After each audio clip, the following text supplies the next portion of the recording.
invading Europe thing. Isn't that way cool? Wait a second. Did someone call me Mr. Cleveland Acres, or what? It's Loud Kiddington and his dog Fetch. Bow wow! If you want religious freedom round the clock, Hop a ship today that's bound for Plymouth Rock. you can worship and relax. Just don't ever turn your backs. Talk too loud, talk too loud, talk too loud. Howdy, Roman citizens! Loud Kiddington here! And if I can't make you a deal, my dog Fetch will eat the metal muffin! Huh? What's with this kid?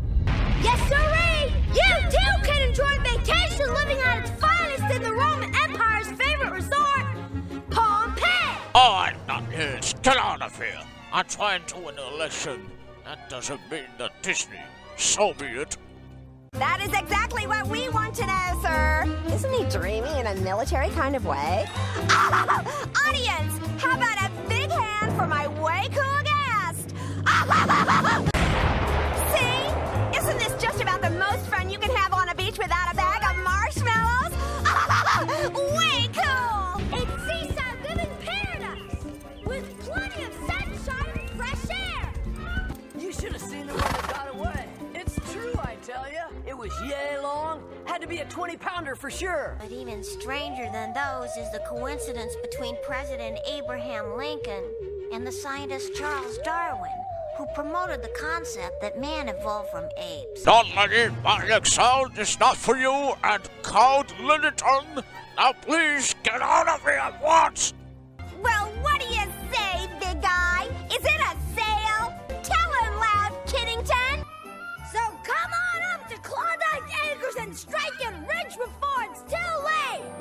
Talk too loud, talk too loud, talk too loud. And you know what? We, the people of the United States of America, in order to form a more perfect union, think it's just great. So long.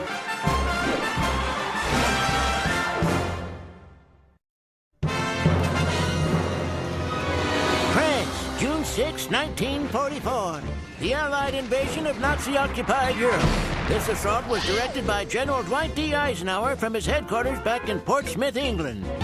Hello, and greetings from the Museum of Viking Weaponry. We're here today with Håkon the Good, King of Norway during the 10th century and one of the great Viking leaders and warriors. Ante up, I haven't got all night. Hi, are we playing cards here or not? All right, night baseball, chase the queen, 3s and 9s cost you a canoe and a native scout, 4s are free, there's a 7-inning rainout, 1 bite, and a match pot burn at the end. Well, tell us, Bjarni, when you saw North America for the very first time, what was the first thing you said? Yeah, good for us, man. Lord Caesar! Bad news! There's a plot against your life! Not so fast, La Salle. Full house. Queens over galleons. I will take your deed to the Mississippi River. Apparently, Håkon's helmet is a touch too tight. Thank you, and so long from the Museum of Viking Weaponry. There it is! That's the signal! Follow that dome. Yeah, like all the way to Berlin, dudes. Thank you. After Macaroni the Pawnee, 2 horses at White House, Macaroni text Cleveland Acres, and horse cavalry at the D-Day. And before 1 hour of day before at Monticello, Teddy Roosevelt's Bear Hunt, and Tennessee Walking Stables commercial. Here's what Calvin Coolidge would do to ride Morgan horse named Brown Bess. That's what the sketch was. He ruled, dude. We interrupt this broadcast for an important message. At ease, everybody. I brought a really rousing all-American cartoon to entertain the troops today. And I want you to watch it. The year 1923. The place, the Coolidge Farm in Vermont. Calvin Coolidge replaces the late Warren Harding to become the 30th President of the United States. He's sworn into office by his own father. Calvin is a man of few words. It's great to be here, Lucky Bob. Thanks for having me. I never miss a chance to spread the word to the American people that communist spies are all around us, working against democracy. In the 1950s, people were worried about the spread of Communism! The Red Menace! The power of film was not lost on the communists. The power of your breath is another story, P.U. Soviet cinema was booming. Its purpose was not for art, but for propaganda. To spread communist ideas and to keep the revolution alive. My good friends, loyal citizens, I hold here the names of known communists currently conspiring against the American way of life. Also in 1781, Catherine the Great ruled Russia. I'll say. Wolfgang Amadeus Mozart presented his opera, Adominoio, King of Crete. What do you mean by that, son? Do you want communists infiltrating the good old US of A? What? Are you a communist? Is that some kind of commie code word? All right, now we're getting somewhere. And for the record, you renounce the Communist Party? Okay, moving on.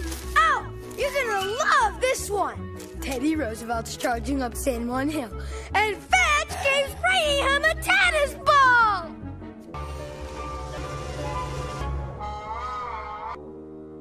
Or Teddy Roosevelt's riding a bucking bronco. Okay, you had me worried there for a minute, son. I thought you might be some kind of low-down commie agitator trying to destroy America.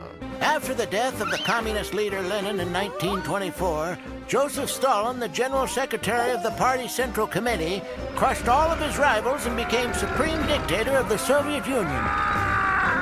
Stalin is best remembered as a ruthless dictator who built the Soviet Union into a world power. All right, smart guy, you just bought yourself a file. I think you'll fit right in with your fellow comrades on my list. Greetings. You know, life of brutal dictator isn't always sunshine and lollipopsky. Sometimes it's lonely job. But when I'm feeling cranky and a little blue, I sit around and consider the many things which make me happy. Communist sympathizers, you're all red! You lose. You'll pay for this. I'll see you all go to jail! Traitors! Communists!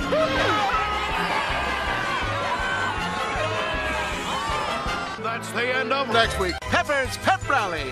Be with us next week when Pepper's guest will be French mime Marcel Marceau. On May the 7th, 1775, Caractacus was Thomas Jefferson's well-known horse-riding foal to be foaled in this place of Monticello. So Thomas Jefferson and Martha always known about Caractacus will be the best horse in the making. Yes, I assure you it was Caractacus, was named after the king of the world's greatest British forces of the 1st century. I'm on a special mission involving a British soldier. This says permit bearer to pass, and that is the seal of Sergeant Wellwright. Do you recognize it? Good. Then tell me your name, soldier, so Sergeant Wellwright will know whom to have court-martialed. Gee, thanks, my dear. When I was out there looking for Caractacus everywhere, I want to make sure I will find Caractacus. He's the one who noticed where is my favorite takeout.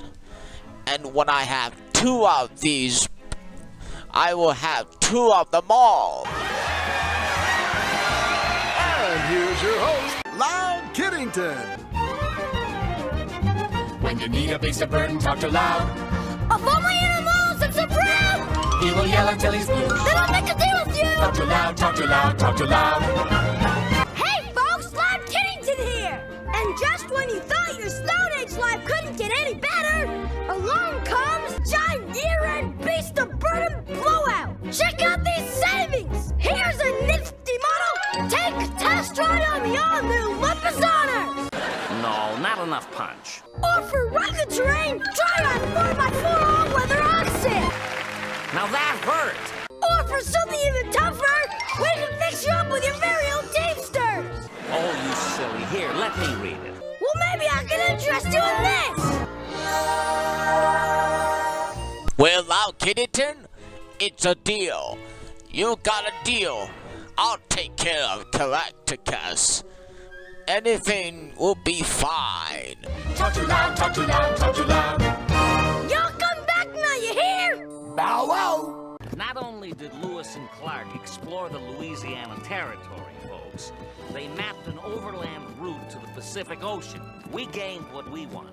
Land, you see, and Napoleon gained what he wanted. Plus a bonus. There goes the New World.